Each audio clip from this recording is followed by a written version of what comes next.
Hello all, if you're new, my name is Marin. Welcome to another reading vlog. I have not done a reading vlog in a couple of months, and that is due to the fact that I haven't really been reading for the last couple of months. In July, I read 2 total books, and in August, I think I read 5 total books. So I'm hoping September will be a better reading month. I have quite a few goals that I would like to accomplish in September in terms of vlogs. So this is going to be the first of hopefully 4. We'll see how it goes. But this vlog is going to be focused on finishing up the Goodreads summer seasonal challenges. So if you are not familiar with what I'm talking about, Goodreads is a place where you can track your reading. I know a lot of people have moved away from Goodreads in the last few years.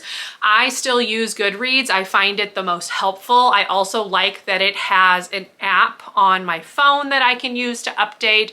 But this year, Goodreads has been doing seasonal challenges where they will create a challenge based on one of the lists that they put together and post like monthly or so. So we are working on these summer challenges and those end on September 14th.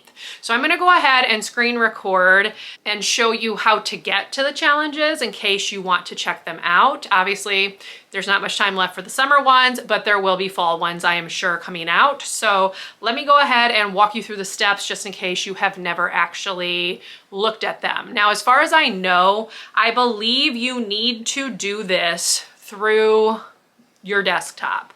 I don't think, or at least I haven't seen, that you can access these on the app. I could be wrong, but I have just been using my desktop, so that is what I'm going to screen record and share. But here are the steps if you want to access those seasonal challenges. So first you are going to go to View Challenges. That is underneath of your 2025 Reading Challenge bar. So you want to click View Challenge.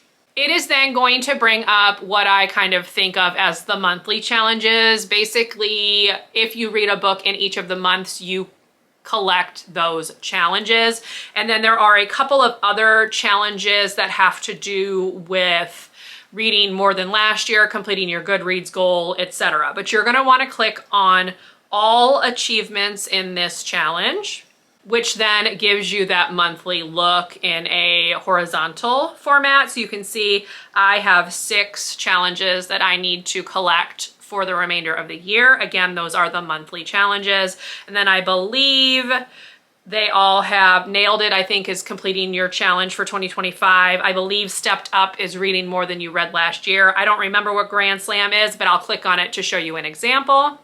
So this one says complete the set, collect this achievement by finishing a book every month of the year. So if you got all of the other 12-month challenges, you then would get this one too. These are what the challenges look like. It's not really anything super exciting, but I am a completionist. I like the feeling of checking things off, and that's basically what this is doing. So anyway, let's go back. So when you click on more challenges here at the bottom, it will take you to the seasonal challenges. I am filming this intro after I've already completed these challenges, so it is going to say 9 of 9 achievements collected. So that is a spoiler for this vlog, but I did complete this challenge by getting those. If you click again on challenge details, it will show you all of the seasonal challenges. So I will go ahead and show you the 9 that were the summer seasonal challenges. And there you go. That's the complete set. In this vlog, I will be reading a book for the Chart Toppers challenge, the Acclaimed Titles challenge, the Debut Darlings challenge, and the Lightning Round challenge. So that is what you're going to see in this vlog.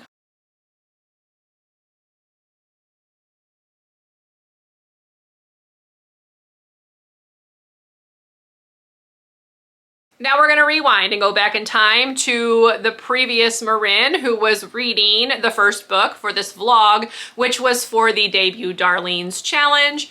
And that is going to be Julie Chan is Dead by Lian Zhang. So here we go.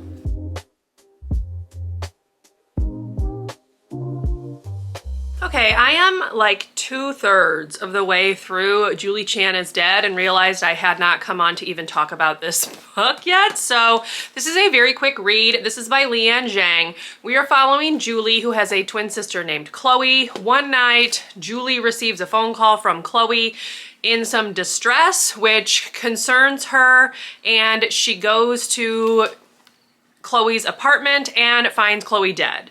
Now, the twins have been separated since they were very young. Their parents were killed in a car accident, and then they were raised separately. So they do not really have much of a relationship. And in fact, Chloe exploited Julie for one of her like influencer YouTube videos. So there's some bad feelings there. And somehow through really not any like premeditated thinking or anything, Julie takes over Chloe's life and becomes Chloe. So that's kind of the setup. Chloe was part of a group of friends called the Belladonnas, and Julie kind of seamlessly fits in with that. And she gets an invitation for like a week-long vacation at one of the Belladonnas' like island homes or whatever.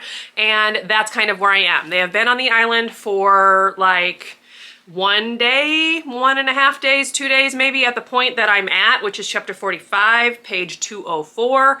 And I think things are going to swiftly take a turn into the weird. I think some horror aspects are going to come into play. I saw Kayla's like August recap where she talked about how this book kind of goes off the rails a little bit. She gave it 5 stars, so I'm curious to see like what that is going to entail. There's definitely some weird stuff going on this island, and I'm very curious to see how that is all going to play out. This is kind of a commentary on like the influencer lifestyle and how it's very easy for people who gain a lot of followers and a lot of money to kind of lose themselves along the way, which is definitely what Julie does after she takes over like Chloe's life. So that's kind of an interesting thing. I like Julie as a character, and I'm very curious to see what is going to happen. There are some like secrets and things that have come out surrounding Chloe and her family, her adoptive family. So I kind of would like a wrap up on that. So we'll just kind of see how this is going, but very quick read. I am enjoying it. I'm liking the audio a lot, and I will have this done today. So when I get home from work, I will give you final thoughts because I do not have very much of this left. But yeah, I'm having a good time with this. So I will come back and share final thoughts when I have them. Definitely curious to see how this whole thing is going to wrap up. So I will see you later on today when I have the book done. I have finished Julie Chan is Dead. I'm giving this 4 stars because I really had a good time with this, even though the last, I would say, quarter of the book definitely goes off the rails in an over-the-top, unhinged way, which I was expecting because I had heard that this book does that. But overall, I had a very good time with this. And even though the ending was perhaps not my perfect way of ending this story, I think it worked. This was meant to be like a goofy kind of tongue-in-cheek look at influencers and things like that. So it definitely, I think, accomplished its goal. Again, I had a good time reading it. So 4 stars. If it sounds interesting to you, I would recommend it, but it's definitely unhinged in the last like quarter. So just go in expecting that because it definitely takes you on a bit of a wild ride. But overall, I really had a fun time with this. The audio was really good as well, so I would recommend the audiobook, and I'm glad I gave it a read. I am looking forward to seeing what else she's gonna write. This very much kind of blended, I would say, like thriller and horror together in some ways. The horror aspects really pop in the latter half of the book when Julie goes on this trip to this island. That's when the things get really odd. So yeah, I had a good time with it, and that's pretty much all I can ask for. So this does check off one of the Goodreads challenges. I think it was Debut Darlings is what it was called. So that means I have 3 challenges left to finish in this vlog, and this book right here will hopefully accomplish 2 of them. I'm hoping that I can double dip, but this is The River Has Roots by Amal El-Mohtar. I have never read anything by her. I know that she was like a co-author on, what is it called? This Is How You Lose the Time War or something like that. I didn't read that, but this one sounds a little bit more up my alley, and I'm looking forward to it. It is obviously very short. That is one of the prompts that it will accomplish for Goodreads.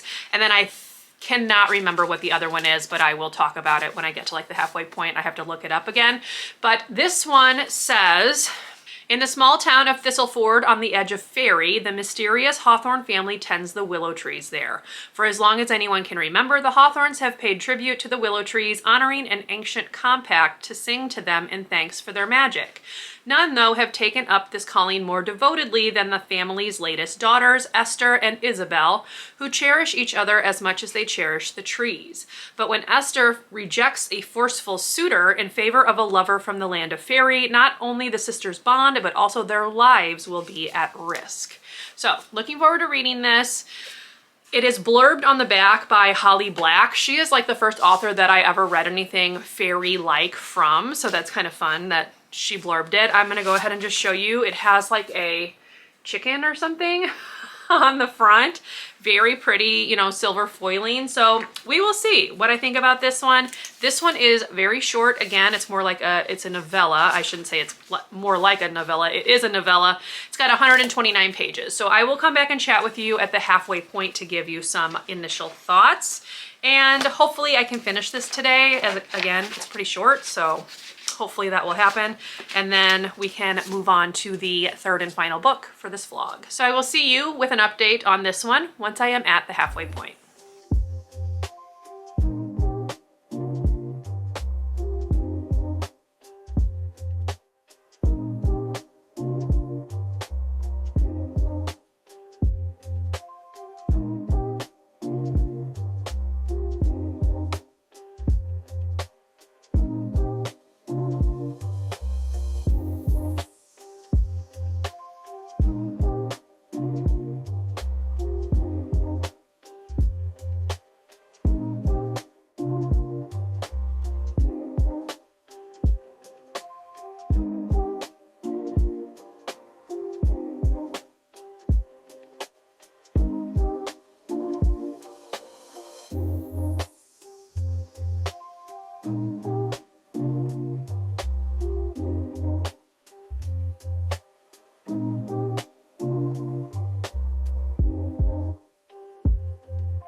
Hello all, I have actually finished The River Has Roots. This book was shorter than I thought it was because the last like 30 pages of this are actually a look at her like upcoming short story collection.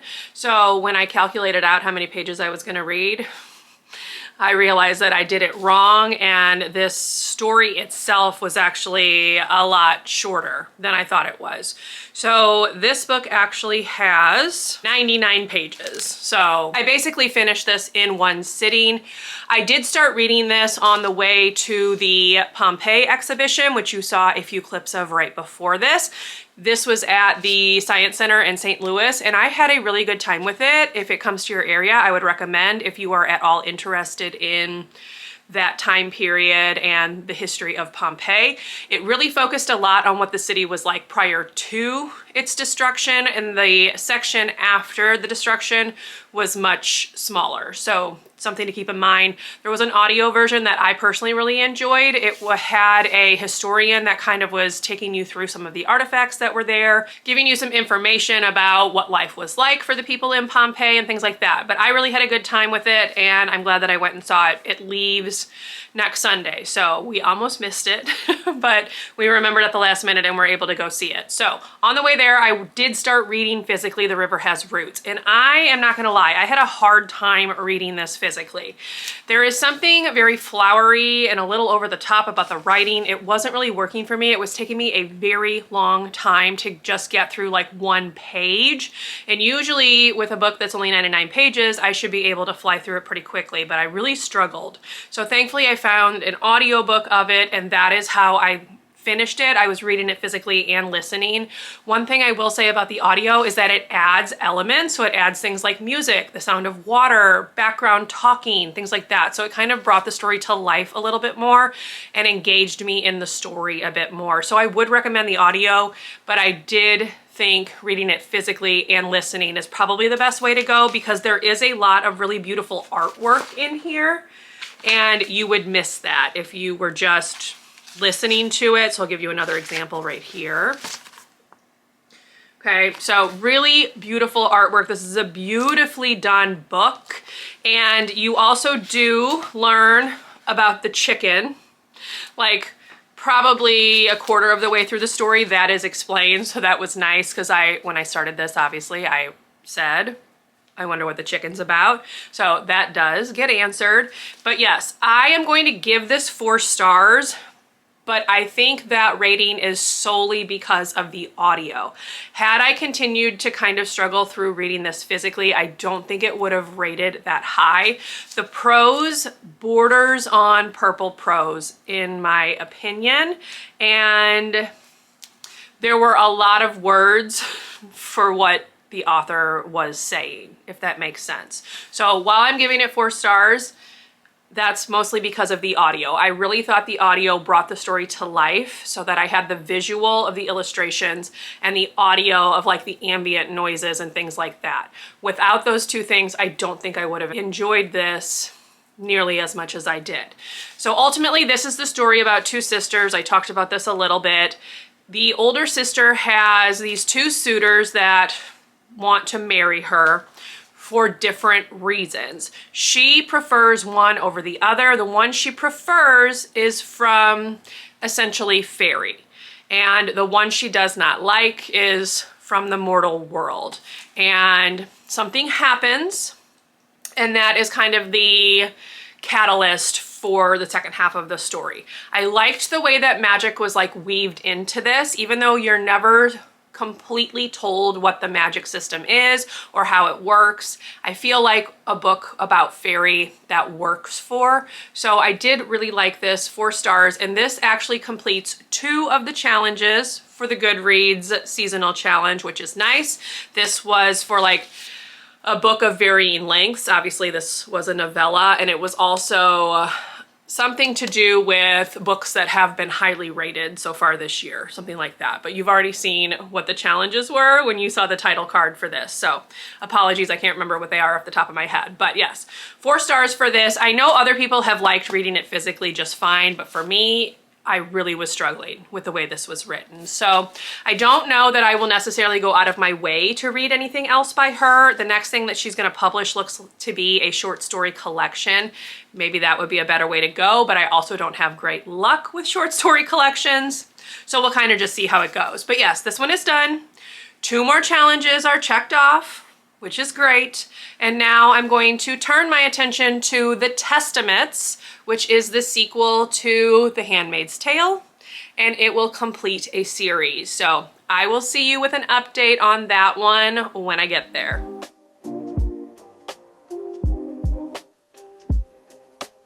Hello all, I am 30% of the way into The Testaments by Margaret Atwood. This is the sequel to The Handmaid's Tale, although it was written like 30 years later and was basically the author's response to all of the questions she kept getting about the first book. So things like, how does the story end? What came next? How did Gilead finally fall? Etc. So this book is meant to answer the bulk of those questions that she was getting. And I feel like already we've gotten a few answers. So we've gotten a little bit of a glimpse into the start of Gilead, how it came about through Aunt Lydia's point of view. There are 3 POVs in this book, whereas The Handmaid's Tale was just a single POV. So we have 3 POVs. We have the daughter of a commander. Her name is Agnes. We have a girl who is growing up in Canada who we find out was smuggled out of Gilead as a baby and raised in secret.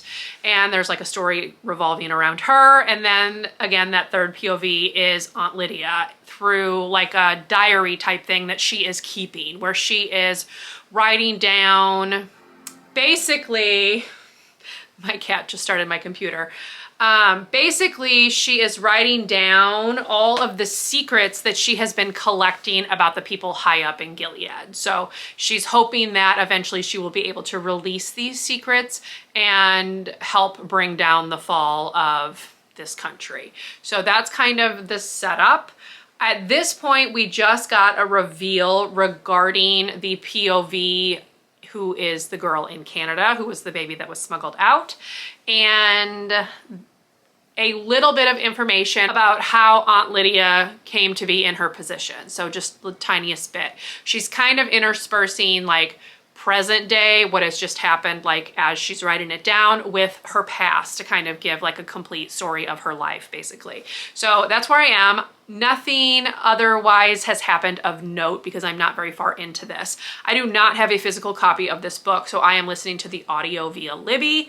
Both the ebook and the physical book had like a huge wait list, so I was kind of lucky to find the audio in like a decent amount of time because I did want to read this for this vlog because it is on my 2025 TBR. It is a series that I was hoping I would be able to complete during the year. So thankfully, I was able to get the audio and I'm making pretty good progress. This book is quite long, so the audiobook is quite long. I am listening on, I believe, 1.8 speed and it's working really well. Sorry about the lighting, like the sun coming through this window behind me is making things hard. But anyway, that's kind of the update. I'm enjoying it so far. I'm curious to see where it's going to go.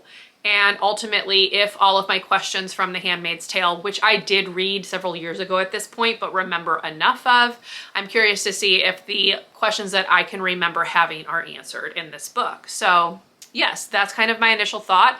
It's going well. I like the 3 POVs. I would recommend the audio. I think that's well done. It is narrated by different people. And overall, I'm having a good time with it so far. So I will probably come back and chat with you once the book is all the way finished, because again, without page numbers, I don't really know where I am in the story, but I feel like just giving you a solid wrap up of how the book ends will probably be the best way to go. So I will see you with that update when I have it. All right, all, I have finished The Testaments. I am giving this 4 stars. I felt like this was a really solid series finale. This is the sequel to The Handmaid's Tale, as I have already mentioned. This was on my 2025 TBR, and it checks off a series from said TBR, which is always exciting. I felt like the audio version of this book was particularly well done. I liked the 3 different narrators for the 3 different point of views, and I felt like the 3 different point of views kind of broke up the story and brought different aspects of Gilead to life, which I really enjoyed. I think my favorite POV was Aunt Lydia, getting some background on her, getting to know her more as a person when she was kind of such a figure in the first book was really interesting. Getting to see her background, how she came to be Aunt Lydia, and kind of her machinations behind the scenes. I just felt like that was a very interesting part of the story. So I do think that all 3 points of view obviously added to the story, but hers was my favorite. I did like that the danger kind of really ramped up at the end in terms of what they were facing as they attempted to escape Gilead and get back into Canada and reveal the truth about Gilead. And I really liked the way this was written. I would recommend the audio, as I've already said, because I feel like that just helped bring the story to life a little bit more. So the audio was the way to go. I did not have a physical copy of this book. The library had a very long wait list, I believe, because a lot of people are probably watching the show, and also because when this book was written in 2017, the author felt like it was really relevant because it was the start of Trump's first presidency. And now we are in 2025 and we are at the start of his second presidency. And we are able to see a little bit more about what he did in his first presidency and the impact it has had on us and continues to have on us and will continue to have on us. So that was kind of just interesting. She does do an author's note. She is actually, the author, is also part of the narration team. She does not do any of the voices for the characters, but she does like an intro and something at the end, which I did enjoy. I always like hearing from the author's actual voice on audiobook, so kudos for that. So yes, would recommend, 4 stars, and I'm really glad that I went ahead and read this for this vlog because I don't know when I would have fit this in otherwise. It is a fairly long book. I think it's over 400 pages. It reads decently quickly, but it is a lot. So it's got some heavy subject matter. So obviously go in aware that it's not going to be a light, fluffy story, much like The Handmaid's Tale was not. But I felt like this was a great sequel and I'm really glad I read it. So that is going to be the final book for this vlog, and I have officially achieved all of the challenges, which is exciting. So I hope you enjoyed coming along with me. If you did, please leave me a thumbs up. Consider subscribing to my channel if you would like to see more from me. If you made it to the end of this video and would like to leave an emoji to show you were here, you can leave me the green check mark emoji because I was able to check off some of my goals. Haha. I will see you in my next video. Bye everyone.